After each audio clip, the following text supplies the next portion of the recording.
Hey guys, today I want to share 10 tips that really helped me learn more about tiny glade and how it helped me make different kinds of things that I think I'm learning to make.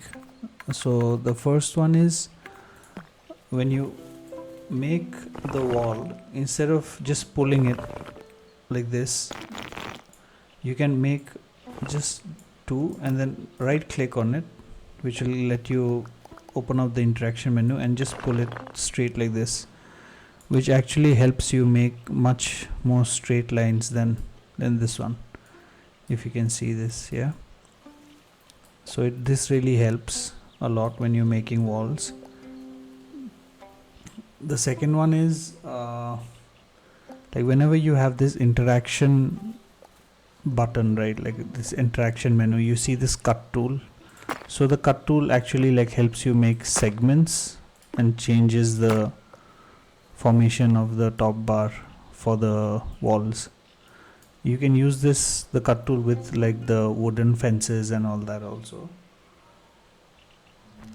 Like if I make this, yeah, and then I use it, so I can like cut it to make it look like a much more better fence instead of the crooked and weird fence that was there. You can cut it multiple times so it gets weirder or inconsistent. This is pretty inconsistent for fence, but for a fence I think that's fine. In most builds it'll be fine, and then you can reduce whatever you don't want. So this tool really helps you make exactly the kind of proportions that you need for the whole build. The other one that really helps you make, so this is the third one. The third one is the path tool. So depending on what size you're using this, if you reduce it, see it makes like a arc. So it'll make different kinds of arc or sizes of arc depending on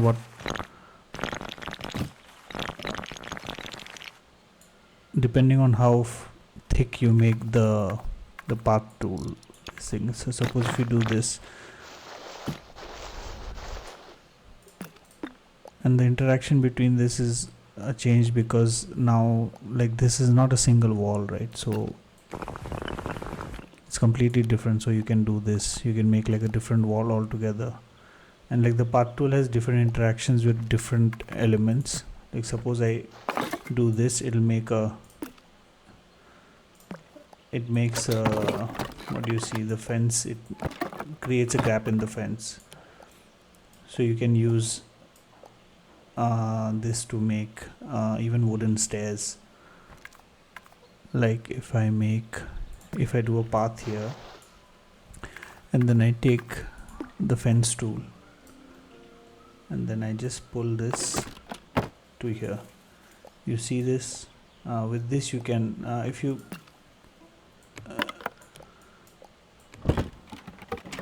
use this quite often, you can make wooden stairs. But if you get too close to it, it'll snap. So if you press Control, then the snapping doesn't work. So then you can use this and you can make stairs. You can make wooden stairs like this. And with the same path tool, if you have water, suppose you have water like this,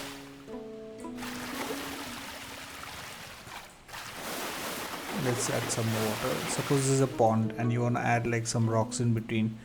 If you use the path tool, so you create this nice like stony texture in the water. So depending on which scene you're on, suppose this is like the autumn scene, if you're using it on the frozen scene, it makes these same rocks but like the top part is frozen. So that's the difference. And then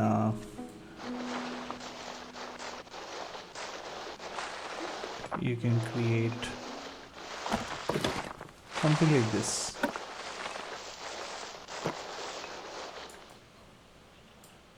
Like so.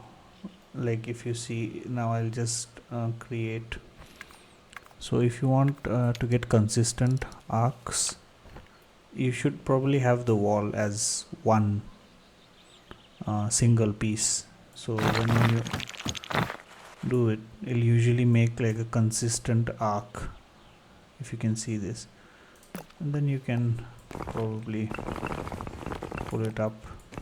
This wall's a bit weird, so it's not working the way it should, but suppose you make the straight wall like this without chopping it off, it'll probably work really nice. The other thing is, if you use the house tool on this and then you lift it up, increase the width, it create legs. So if you want to make a bridge over a pond or something, you can use this as a demonstration. I'll just show you. You can have this, and then you can have the wooden stairs going up here, add like a door here. I'll show you how that's done. And the fourth tip is so you can add this to the, so basically these windows, if you get it to the bottom of the house, they turn into doors, and you can click on them, and they usually change, and then they'll have a closed one, a bell, or this also depending on which scene you're on. And then these windows, if you stack them together, they change into 3 windows, and if you click on it, it'll add different props. Another cool thing you can try is, suppose you want like 2 houses to look connected, you can just make another house here, make it kind of a same side, and then you can add the window tool. You can get the window tool here, and you see this, you can make this easy interaction between 2 houses by using this the window, and if it's close enough and you click on it, it'll get like a laundry thing between the 2 houses. And the thing I was talking about is, both windows have this functionality. So like if you use the windows together, like if you use the other window also, let's get the other window, if you use this window also, it has the same functionality. If you keep it too really close, it'll open up like this, and then you can click on it. It is changing somewhat, but yeah, but you understand what I'm saying. So this also turns into a door if you get it too close. So things like this, like interactions like this between the buildings, usually create props that you can use separately, and then you can duplicate them as many times as you want. So that's the other one.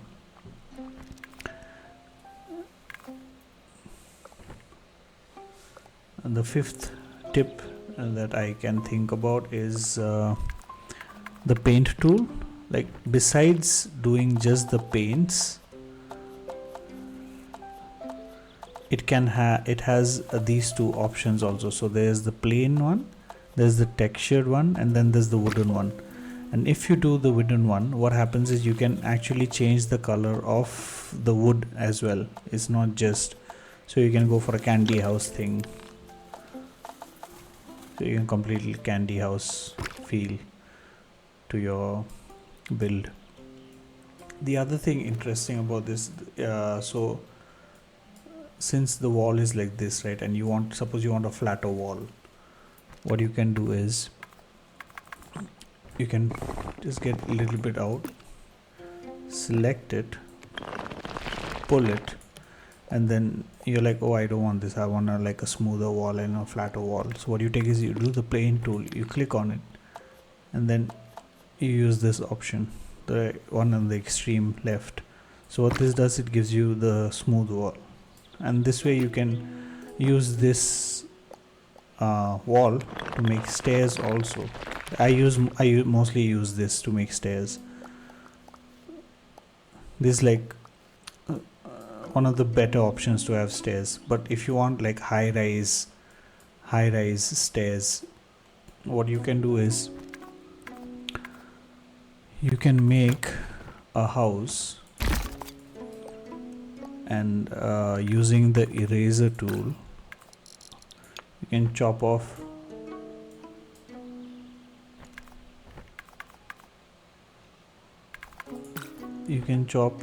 some of it. Then what it does is it gives you this open area, and then you use the paint tool, you change this into a flatter one, and then you use the cut tool on this,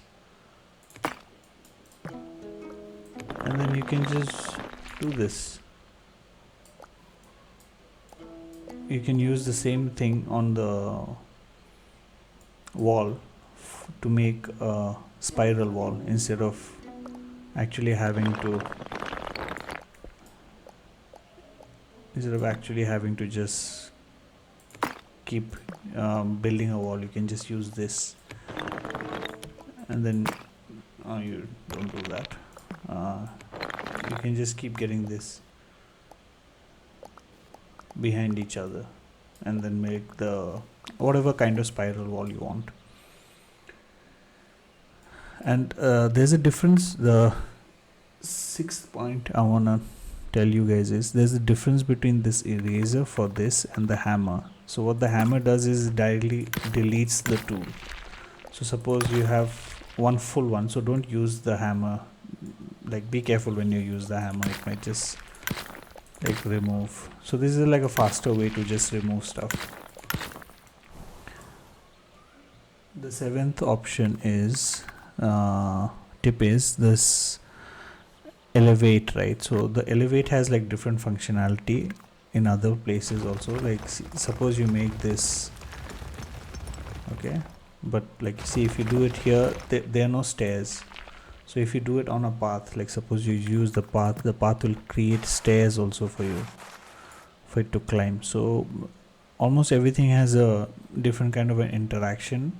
Like if you use the path tool, you can make a door on the house which spawns other props also. Don't forget to pet the sheep once in a while. It's pretty fun. And if you build something on top of it, the sheep, this is a useless point but it's fun. If you build something on the sheep, see, the sheep stuck, right? So what you can do is you can let go of the sheep also. And if you build water, I believe the sheep will just get a what is this, a life tube.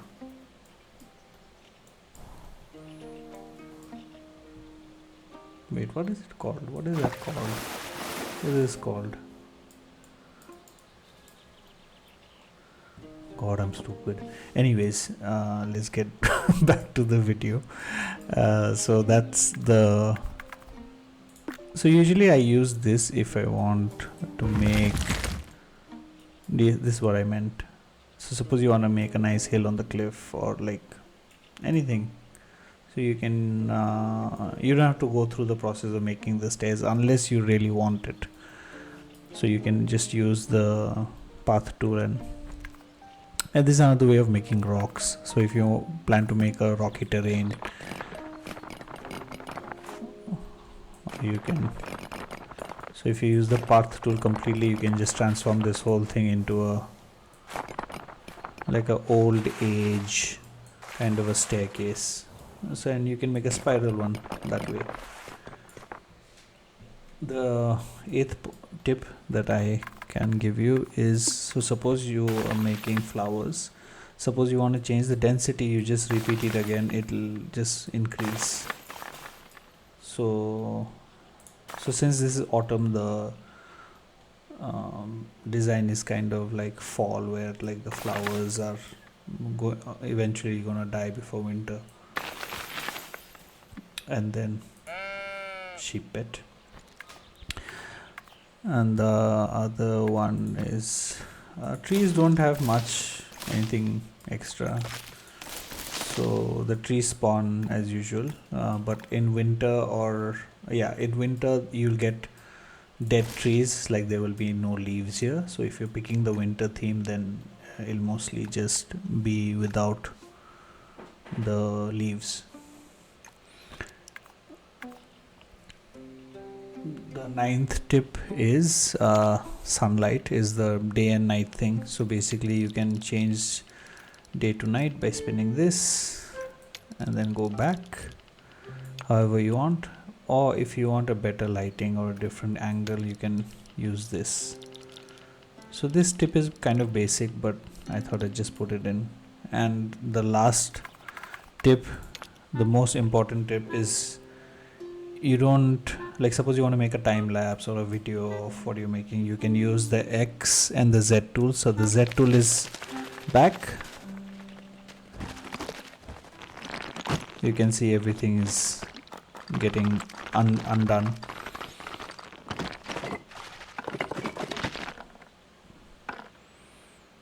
And if you want to redo it, you just press X and then it'll all just come back. So I use this, I don't use this as much because I like to show what I'm building, but it's suppose you want to make a quick video of what you want, then you can probably do this.